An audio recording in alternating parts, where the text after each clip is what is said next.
Dito na silang hapon sa piggery.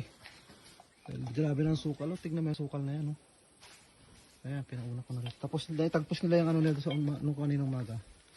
Doon sa tataniman ng nyug sa saging.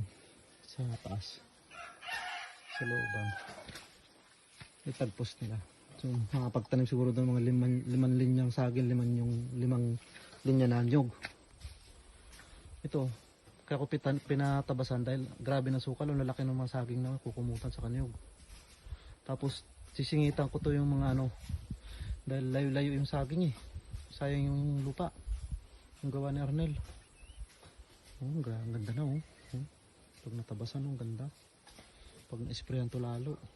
Labas lupa. Kaya sabi ko sa'yo, tinitipid mo sa pagpapalinis. Ang ganda-ganda ng ano mo. Lupa mo. Ang ganda pag malinis. Saka may mga hayop tayo kaya dapat talaga malinis to. Kaya maiwasan yung mga ma-attacking hayop lalo sa gabi. Number 1 yung ahas, sawa. Ayan sila. Ganda na, linis. Bukas, babalik ulit kami doon. Tapos hapon, magtatanim na kami ng lilinyahan na namin ng nyug. Merinda!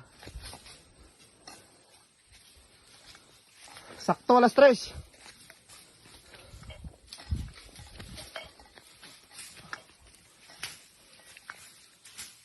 Umiinom ba kayo ng Coke? O kape?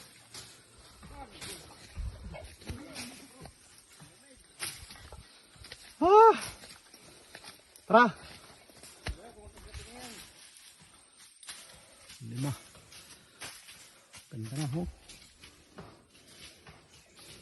Linis. I-maintain ko na ito sa tapat ng piggery.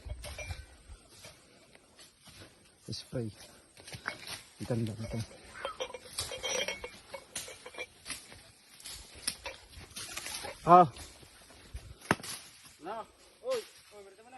Kapal ng damo. Yan. Tapos siguro ng Sanara. Bababa ulit sila.